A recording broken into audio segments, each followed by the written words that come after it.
Coba Anda bayangkan sebuah benteng militer.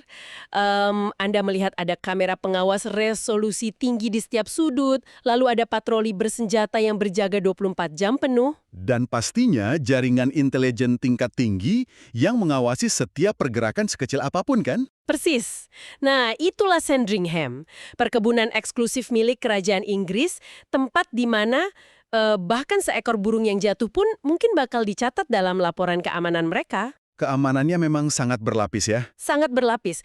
Lalu pertanyaannya adalah bagaimana bisa jasad seorang gadis berusia 17 tahun dibiarkan tergeletak dan membusuk di tanah itu selama berbulan-bulan tanpa ada satupun orang yang tahu?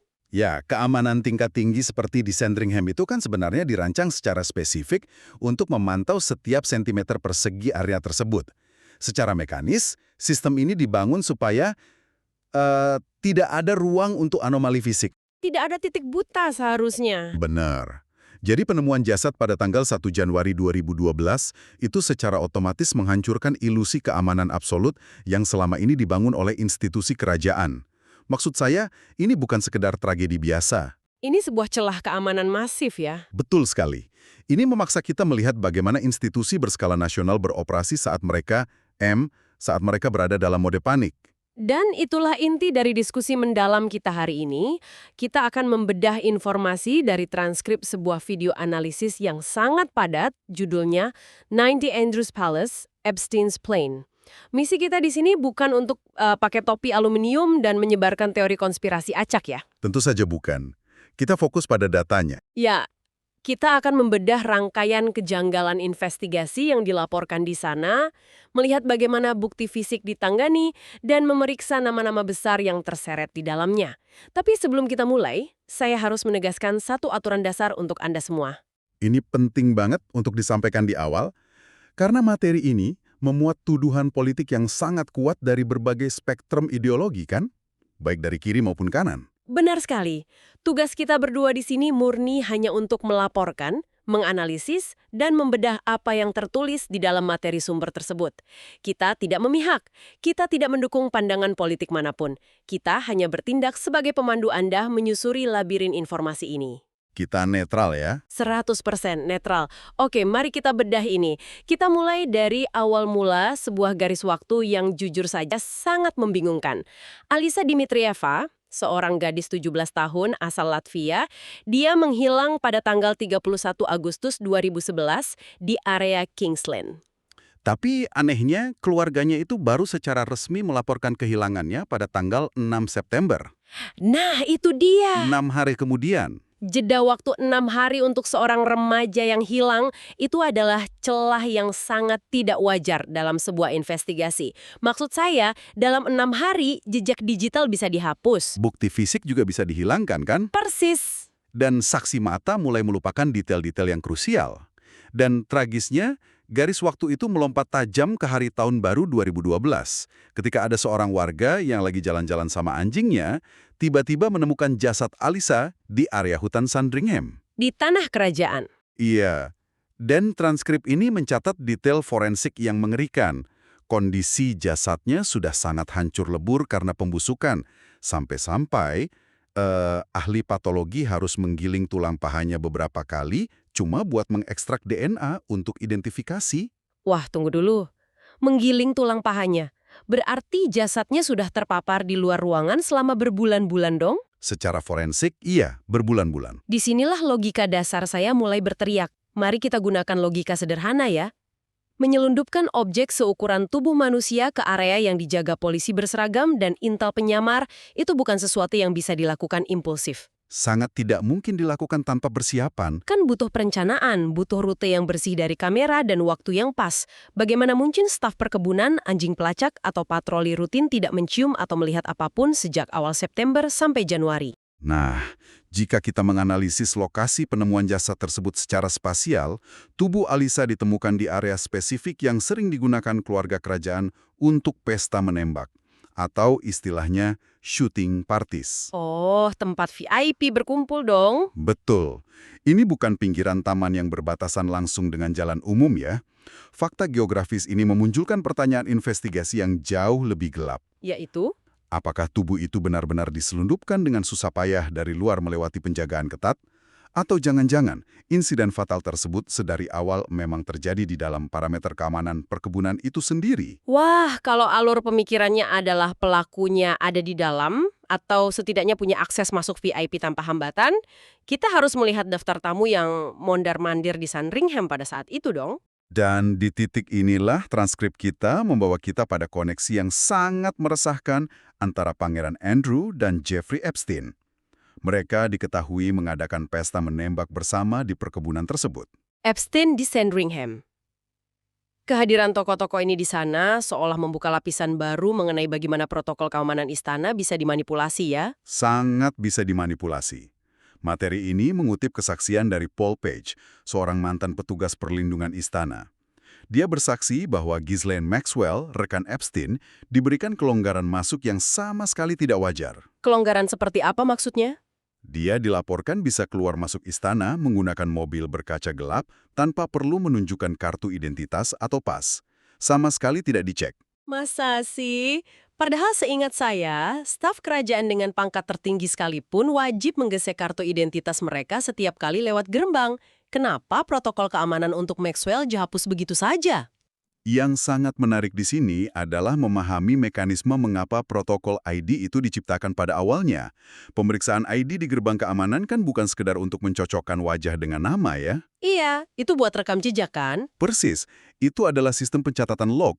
Siapa yang masuk, jam berapa, dan dengan siapa mereka masuk. Menghapus kewajiban ID untuk Maxwell secara efektif menciptakan sebuah zona buta yang seakan disetujui oleh negara di dalam sistem keamanan istana. Sebuah celah yang disengaja? Betul.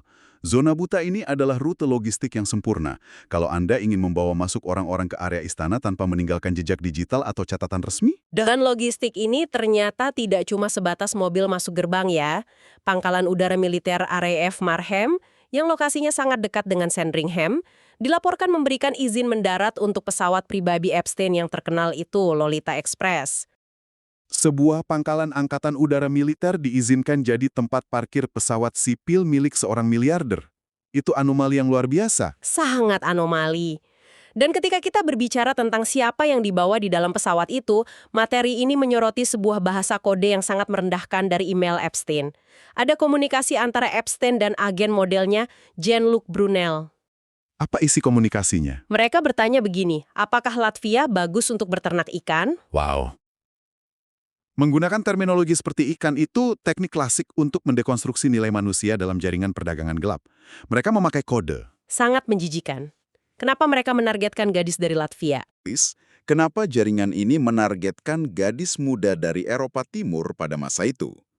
Pertama, karena aturan Uni Eropa, mereka tidak butuh visa masuk ke Inggris. Jadi perbatasan tidak akan menyalakan alarm peringatan imigrasi ya? Benar. Dan kedua, hambatan bahasa dan ketiadaan jaringan keluarga lokal membuat gadis-gadis ini sangat rentan diisolasi. Alisa, seorang gadis 17 tahun dari Latvia, secara demografis adalah target yang dioptimalkan untuk operasi semacam ini. Belum lagi, selama periode hilangnya Alisa di akhir Agustus sampai awal September itu, jadwal resmi pameran Andrew diklaim kosong.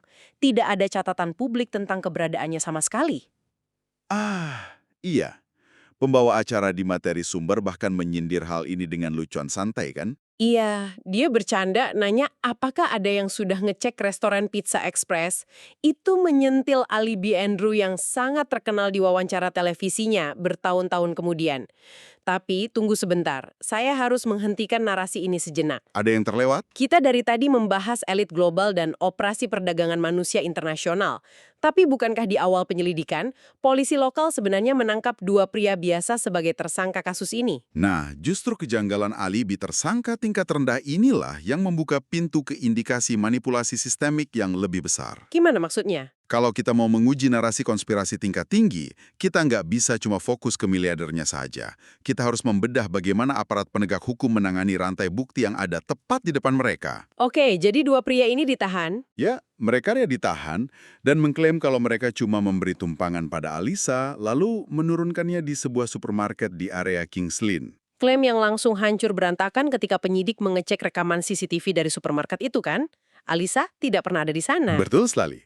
Alibi mereka terbukti palsu. Dan meskipun alibi mereka palsu, materi ini menyebutkan bahwa kedua tersangka diizinkan begitu saja meninggalkan Inggris. Mereka melarikan diri ke luar negeri. Tidak ada persidangan, mereka bebas. Itu sudah aneh. Tapi ketika alibi para tersangka itu mulai goyah, kita melihat aparat penegak hukum justru melakukan sesuatu yang jauh lebih tidak masuk akal dengan barang bukti utamanya. Ah iya, mobil Lexus berwarna hijau itu. Benar. Penanganan mobil Lexus hijau ini adalah titik kegagalan mekanis terbesar dalam sistem peradilan kasus ini. Di dalam bagasi mobil tersebut, penyidik forensik dilaporkan menemukan jejak serat rambut dan material bra. Dan secara genetik cocok dengan DNA Alisa kan? Cocok. Secara yudisial, ini adalah bukti primer, bukti utama pembunuhan. Tapi masalahnya, mobil ini bukanlah kendaraan sipil biasa. Memangnya itu mobil siapa? Laporan dari dalam kepolisian mengungkapkan bahwa Lexus tersebut sebenarnya adalah mobil intelijen penyamaran atau kendaraan undercover milik kepolisian. Kemungkinan besar itu mobil sitaan dari operasi sebelumnya yang dipakai Intel. Astaga! Dan apa yang polisi lakukan dengan mobil penyamar mereka yang penuh dengan bukti forensik pembunuhan? Alih-alih membawanya ke ruang penyimpanan barang bukti untuk dijaga, mereka malah mengirim mobil itu ke tempat rongsokan besi tua untuk dihancurkan.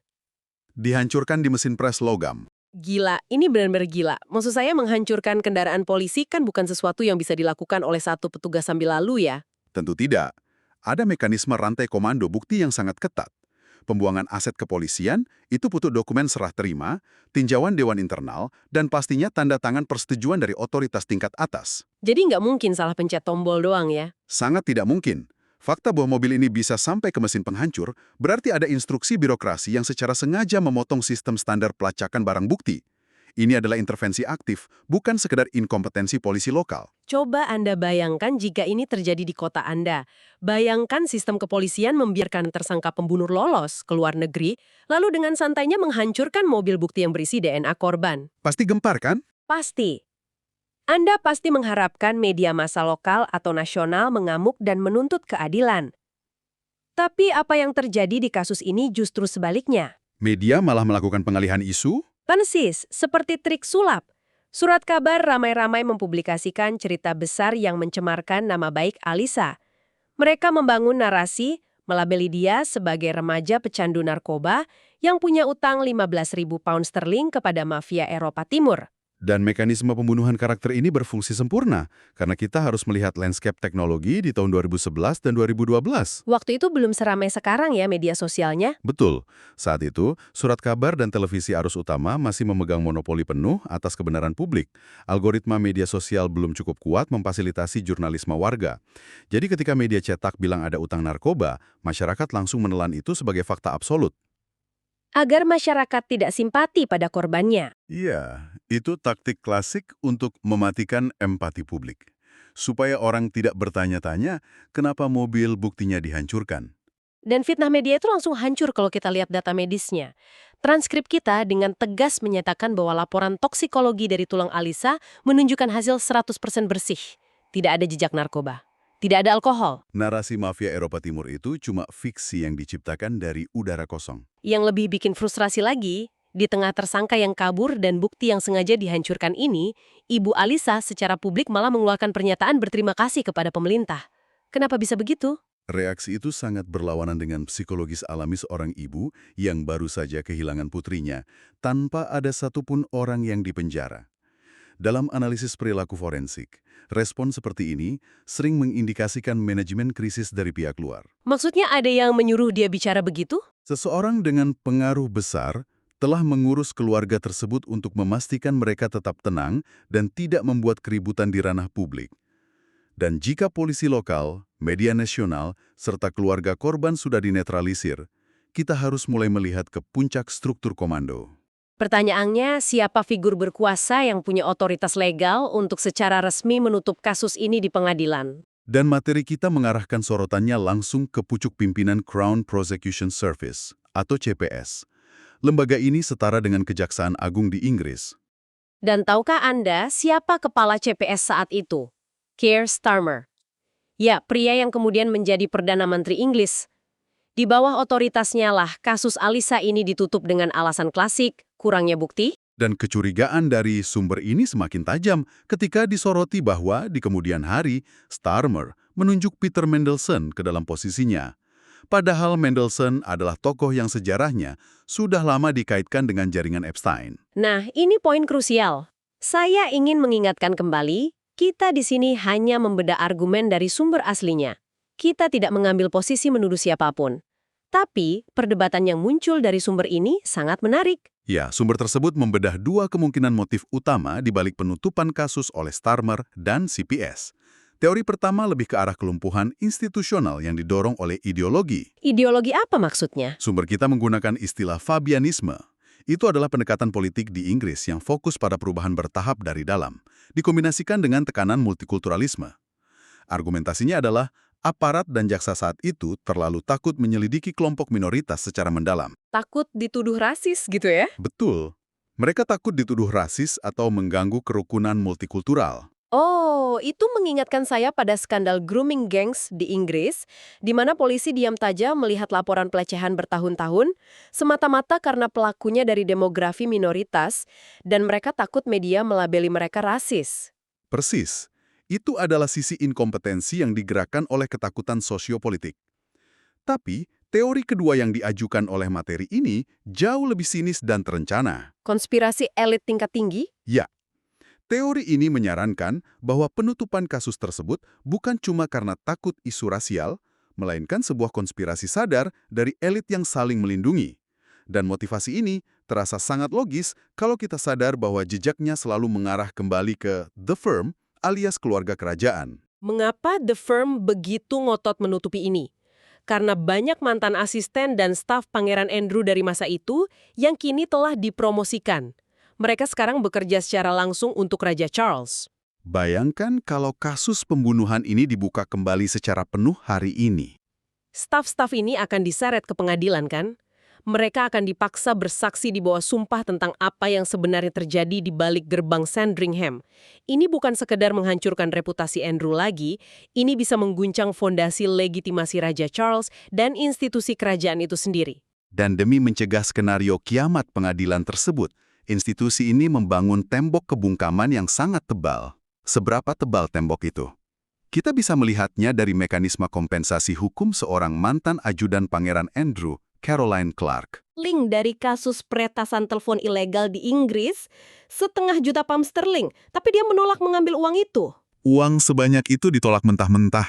Coba Anda tempatkan diri Anda pada posisinya. Uang segitu banyak sudah di depan mata sah milik Anda, tapi syarat mengambilnya adalah Anda harus lewat proses pengungkapan atau disclosure di pengadilan. Yang berarti semua email, pesan teks, dan catatan harian selama dia bekerja di istana bakal dibongkar dan diperiksa oleh pengacara publik. Nah, rahasia macam apa yang begitu mengerikan di ponsel Anda sampai-sampai Anda rela membuang 500 juta pound sterling hanya supaya ponsel Anda tidak disentuh hakim? Menolak dana kompensasi sebesar itu adalah metrik finansial yang membuktikan seberapa tinggi risiko rahasia tersebut kalau sampai bocor. Dengan menolak uang itu, dia pada dasarnya sedang membeli kerahasiaan, dan pola pembungkaman ini sangat sistematis. Sangat sistematis. Wartawan juga dihalangi kan? Betul, transkrip mencatat jurnalis yang mencoba menggali kasus Alisa lewat Undang-Undang Kebebasan Informasi terus-menerus diblokir oleh birokrasi. Sementara itu, petugas polisi internal yang berniat membocorkan fakta diancam akan kehilangan uang pensiun mereka. Jadi apa arti dari semua rentetan kegilaan ini bagi Anda? Kita memulai sesi bedah kasus ini dari penemuan sebuah jasad di tanah berlumpur perkebunan elit Sandringham. Dari situ, kita melihat bagaimana protokol istana dilonggarkan demi operasi eksploitasi. Kita juga melihat polisi yang secara harfiah mengirim mobil berisi DNA korban ke mesin penghancur logam. Kita melihat media massa yang malah menghancurkan nama baik seorang korban dan kejaksaan yang menutup mata demi menyelamatkan wajah institusi berkuasa. Kasus Alisa ini pada akhirnya berevolusi dari sekedar penyelidikan pembunuhan biasa menjadi sebuah anatomi tentang kelumpuhan institusional. Bagi Anda yang selalu menuntut kebenaran di balik narasi permukaan, ini adalah studi kasus sempurna tentang struktur kekuasaan.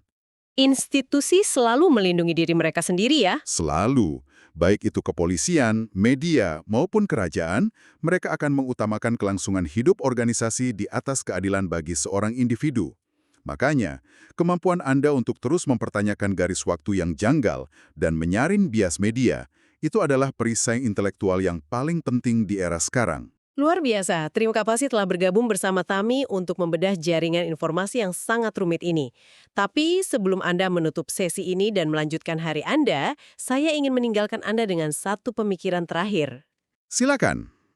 Jika sebuah perkebunan kerajaan yang dipersenjatai dengan sistem keamanan paling mutakhir, kamera pengawas berlapis, dan jaringan intelijen terbaik di dunia, ternyata masih memiliki titik buta yang cukup besar untuk menyembunyikan tragedi mengerikan selama bulan-bulan, pertanyaannya adalah, titik buta hukum atau fisik apalagi yang ada di sekitar kita setiap hari yang sengaja dirancang oleh sistem agar tidak pernah kita sadari?